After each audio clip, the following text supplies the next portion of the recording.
So, you've decided to take on this adventure, this passion, this craft that I love, that I really truly hope you'll fall in love with, called project management.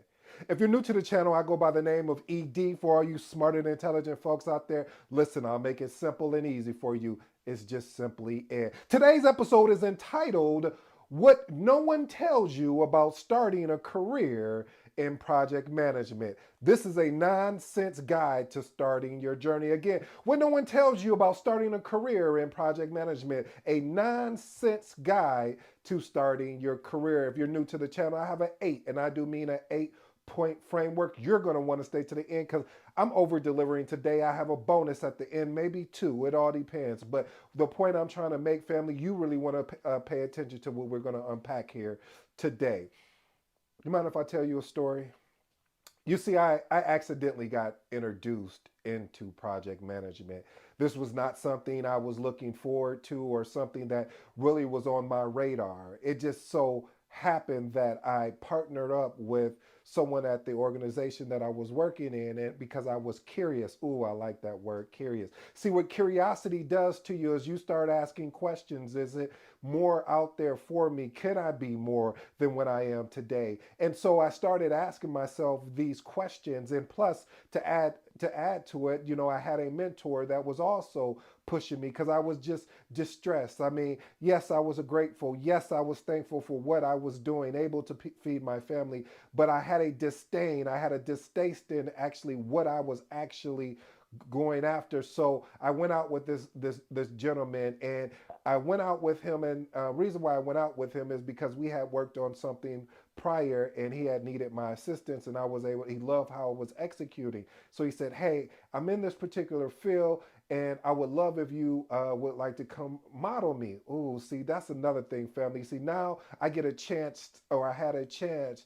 to model or basically do what we call a sort of mini internship. So I went with this gentleman. We went out to the field, and as we're out there, he's talking to the different contractors at the facility, and I'm like, "Ooh, I like this." And so I pulled him aside afterwards, and I was like, "Do any of these guys report to you?" He was like, "No." I was like, "Man, you really showed your leadership skills." And I seen how it was sort of like some sales in there too, because the way you had to persuade them, to actually complete the work within a certain amount of time. And like, what's this thing called scope? So family, I say all that to say that this career that I've been able to be blessed with over a decade or more has really changed the way that I looked at things. See, when people look at project management, they only look at it from a standpoint of, oh, well, you just going to collect tasks. No, project management is not about collecting tasks. There's so many functionalities that's built in one that fits somebody like me,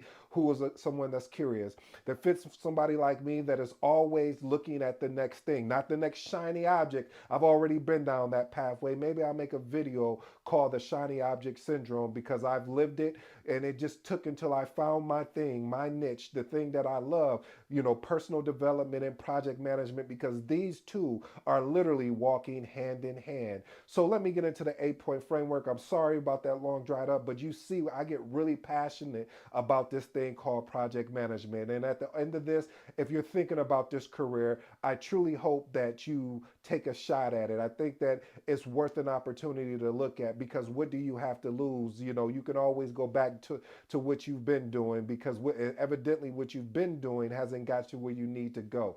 Mm, mm, mm.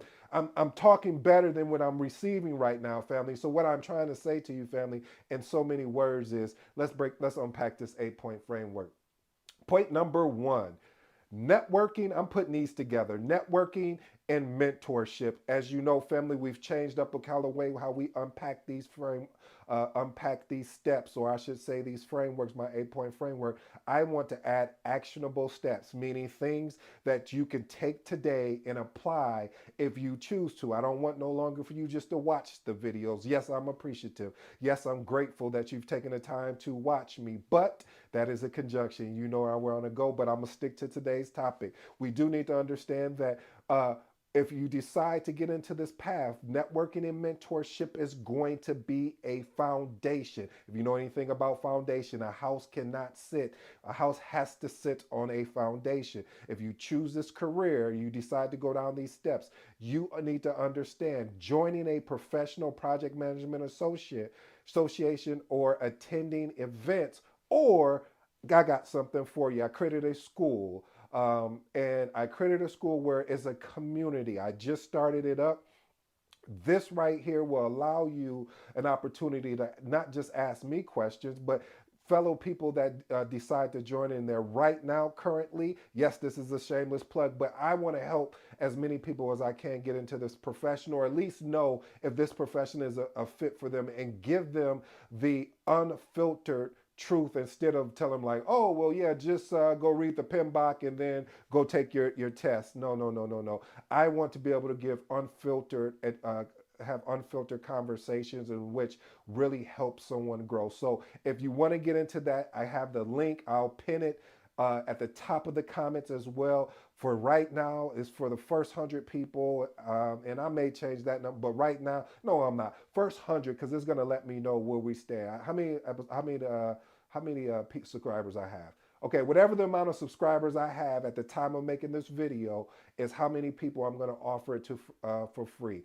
At that point, when it reached that limit, it's going to be a paid community. So right now, you probably want to get in where you fit in, because it's really going to be worth it, because now you're going to be able to ask me questions directly. You may go on a job interview and you really want to know, hey, what happened there? Okay, I'm sorry with the shameless plug, but I'm not sorry. If you're new here as well, you've been watching these videos, please hit the subscribe button. Make sure that you hit that like button and leave a comment if you have any questions. Let's get to the rest of this. All right, effective communication is crucial. You know, family, if I had to advise a up and coming project manager, or even a project manager, even in my current state, all the way down to 0 years, I would say create a channel. There's two mediums I would recommend. The first medium is, I would find something. If you're not somebody that wants to be on camera or wants to yeah, be on camera, I would say probably do writing.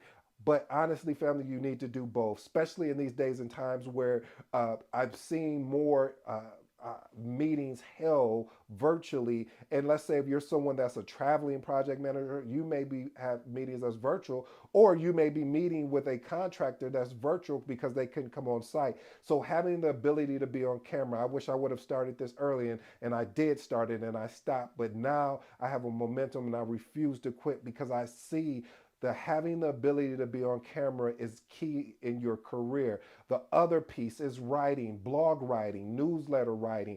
Writing in general really helps you, and also copywriting, being able to include that, because you have to get people, when you're doing your meeting recaps or you're sending out a meeting, how can you arrest their attention to want to click on that email and get the proper response that you need?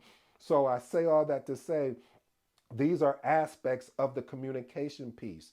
I told you I was going to tell you things that most people won't share with you, but I'm sharing them with you because I had two great opportunities where people reached out, and that really meant a lot to me. I should have thanked them in the beginning, but I'm thanking them now. Really, truly appreciate you guys reaching out and asking me CAPM questions. But if I had to start all over again, these are definitely some of the things that I would start doing. Point number 3, there's the importance of industry knowledge. Listen, whatever area you go into right now, I'm in cybersecurity. So if I was in financing, I would want to immerse myself in that industry, understand, attend webinars on finance type issues like crypto, whatever finance aspect you're in of it. Again, networking with professionals, and subscribe to the industry specific journals, newsletters, anything that you can get your hands on that's industry related,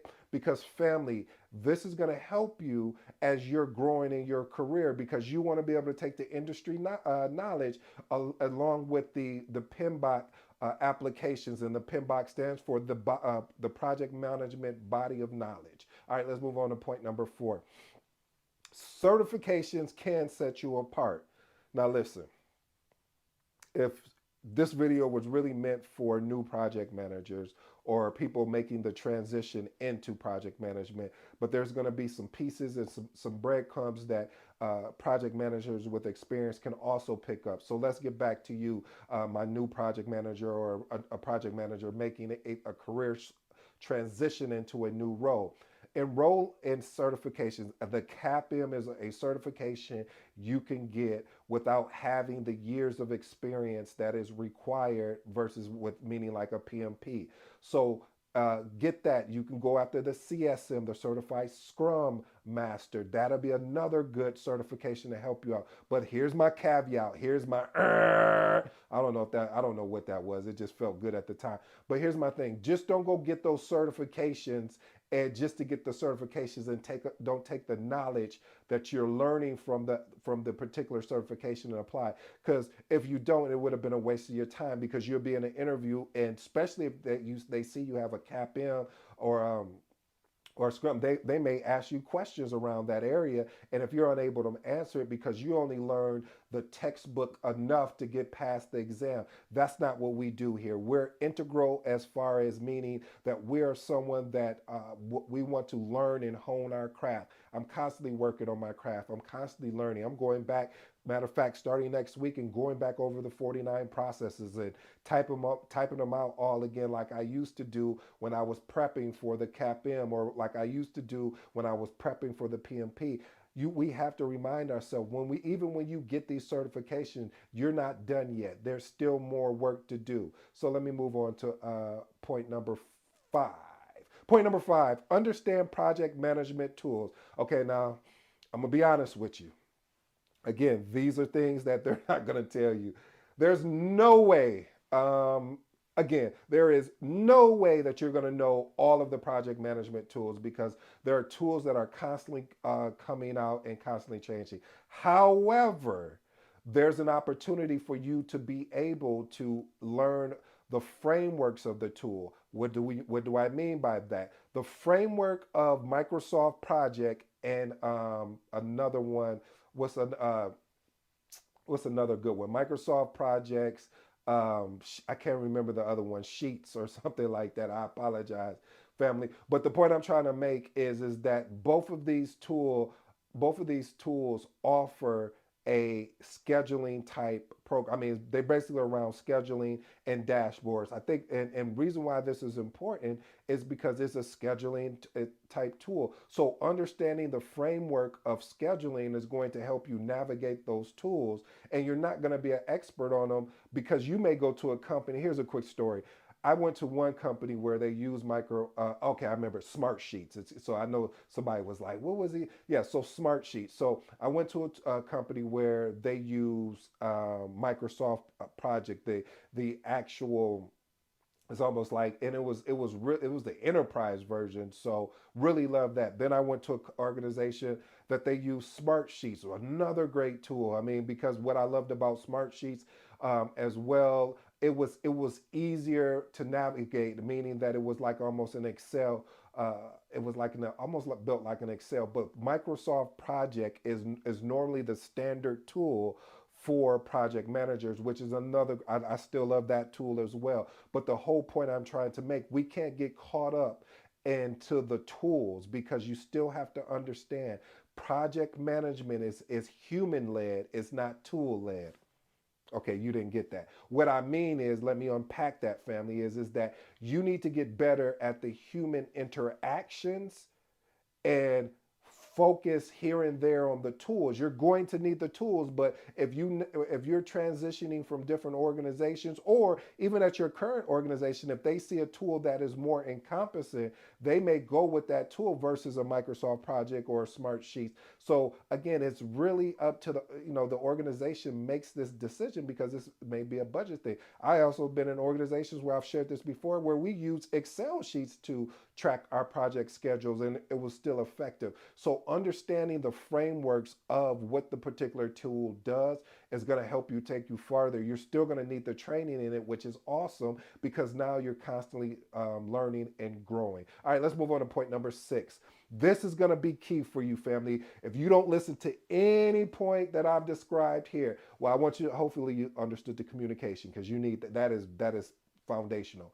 But this right here, especially if you're new, I leveraged this technique when I was really first getting started in the business of project management. When I left that particular organization, and I didn't have the title of the project coordinator, and I was going for a project coordinator's position, I did this, which is point number 6, developing a portfolio of your work. Again, developing a portfolio of work, basically keeping documentation of what you worked on. Now, again, some of that information may be proprietary and you can't show it with other people. However, you want to document what you did, what role you played in the particular project, and have that available. I would recommend putting that into an actual PowerPoint slide, maybe a 1 or 2 slide. It would be really good for speaking, when you're interviewing, if you're leaving the organization. Now, if you're in the organization, then I would recommend, and you're going for a role of a project coordinator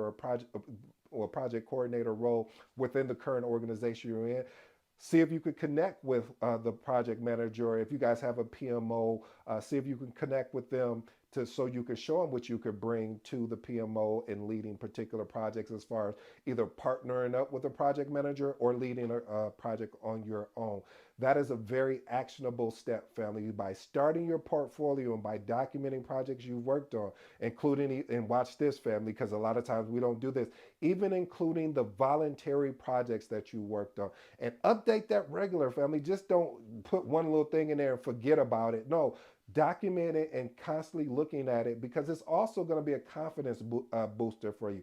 I'm not going to lie to you, family. When you get in this thing that I love, that I hope you fall in love with, called project management, sometimes people are not prepared to really walk through this thing. Okay, what are you saying? It sounds like you're giving me something like an African proverb or something. No, what I'm saying to you, family, is that you have to develop the mindset and the courage, because there's going to be many times that you're going to have to stand up to a stakeholder. If you watch any of my previous videos talking about conflict, and be able to articulate, because you know what you're doing, and it's because of the experience and the continuous learning that you've went through. So just having that courage and that ability, and not looking at yourself as an imposter. You're not an imposter. You've made it this far. So believe in yourself and trust in yourself. All right, point number 7, risk management is part of the job. Listen, here's an actionable step. First of all, create a risk management plan for a hypothetical project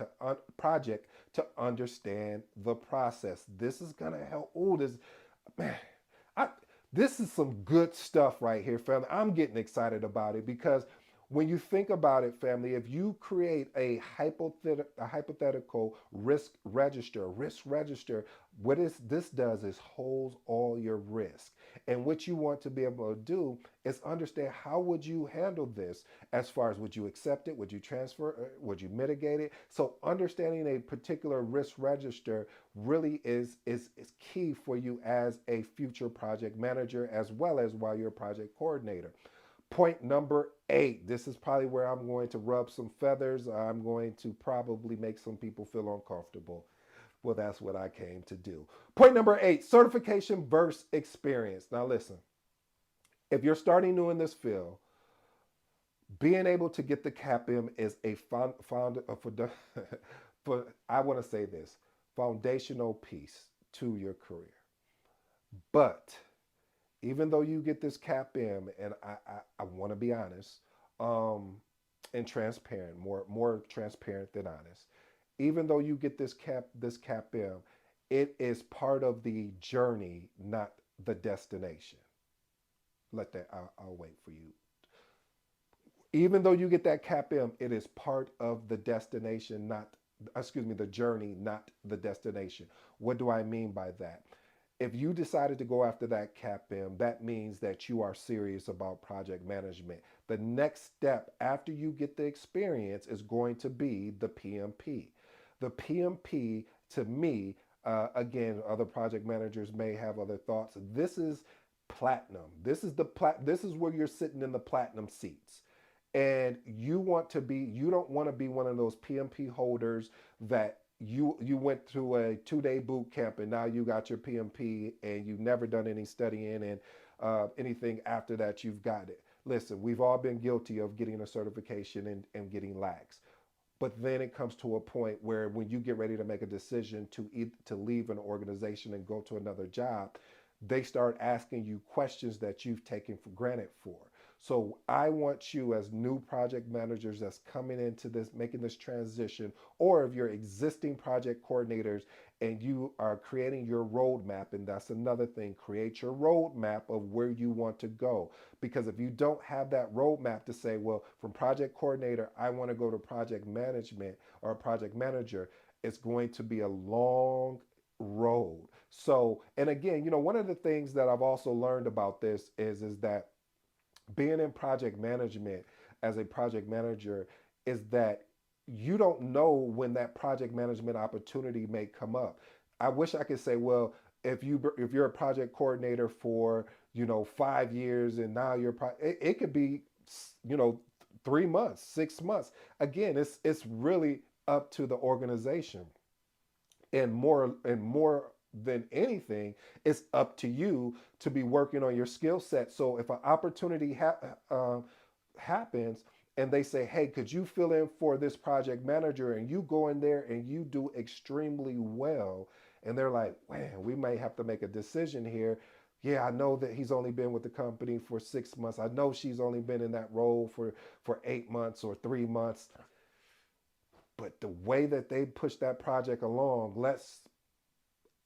I think we have to give them the project manager because we don't want to lose that talent and skill set. So what I don't want you to get caught up in, new project coordinator, is getting caught up in the time of how long will it take for me to be a project manager. I don't want you to get caught up in that. I want you to get caught up in, let me work on my skill set as far as some of the components: leadership, communication, sales. A lot of people are not going to tell you about sales. Sales are going to be key. Why is sales part of project management? You have to be persuasive. You have to find ways to get people to do things that's already inside of them and pull it out and help them acknowledge that. You have to be inspirational. Why do you say that? This is one of the reasons I'll take you to, and this leads me to the bonus. Find your lane in project management. Listen, I'm not the most technical aspect of being a project manager, meaning there's some project managers that are so technical that'll run circles around me. But what they can't do is connect with people the way that I do. This is why I wrote the book right behind us, The Magnetic Project Manager. The reason why I wrote that book is because you have to be magnetic. You have to understand, when you get to this project manager role, you in that project coordinator role, there is you don't have any direct reports. People don't. So how do you convince somebody to do something that they don't even report to you? Mm. So being able to have an impact. That's why I always say to you, family, if you are connecting with your stakeholders, learn more about them than the actual work, because that's going to take you further when you need a favor. Hey, Brian, I really need this favor. If you could, I know you said it's going to take a week, but I'm getting a lot of pressure from leadership and they really need this because they want to show it to the board. Could you meet me in the middle? You think you can get it to me by Wednesday instead of you getting it to me by Friday? See, this is negotiation. This is why that's another key aspect of things, that you have to have that skill set and develop that. So for me, you know, I'll take me into the bonus, and I get excited about this, but the thing for me is finding your lane in project management. Don't be the jack of all trades. Like I said, I am not the best when it comes to the technical aspect of things. At first, I thought, man, I'm technical. I can put together this document. This I'm using BI, and and I'm like, no, but that's not me. My thing is connecting with the people. My thing is helping the people along, inspiring the people to move forward, and us actually getting the work done instead of having 13,000 artifacts that at the end of the day we don't know what the artifacts is really providing for us. My goal, my job is my gift is being able to get the project done. Period. While everyone else is procrastinating, I'm good at executing. That is my thing. If you want to know how to execute, call your boy. But what I'm saying to you, family, is that here's an actionable step about not being a jack. And this has been hard, family. This has been a journey to figure this out because I wanted to be everything, but I realized it was taking so much energy out of me of trying to be everything instead of being what I love, what I get fired up for. We're going 20 plus minutes on this video, and I normally don't do videos this long, but I can do this like this is because I'm operating in my gift. And it took a while. That's why I said you have to enjoy the journey instead of the destination. So create a document outlining your responsibilities versus the technical expert, and share it with your team and stakeholders so they know what they're getting. So if they're expecting a full detailed project schedule, you say, hey, I'm probably not going to be your guy. I'll put together a real nice project schedule, but it's not going to be on a level of a scheduler that if we had a scheduler on our team, but it still is going to get the job done, meaning we're going to get a appropriate outcome. And so I say all that to say this, family. I hope you enjoyed today's episode. I kind of went deeper than I wanted to. If you want some coaching, like I said, at the day of the video, I'm gonna write the number down, how many subscribers I have. After that point, after that particular number, the group that we put together here to allow you just to ask questions directly to connect with me directly.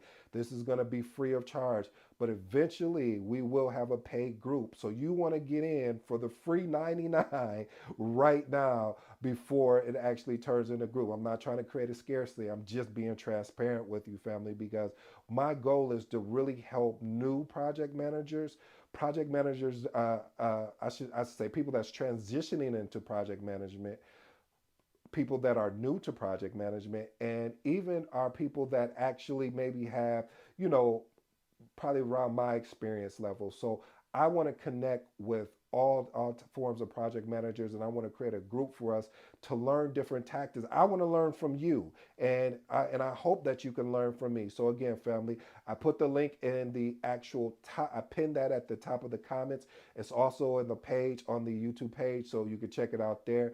But again, you want to join this school? I'm telling you, when we take off and it starts going the way I see it in vision, you're gonna wish you would have been there and joined. So until next time, I go by the name of ED. I'm out.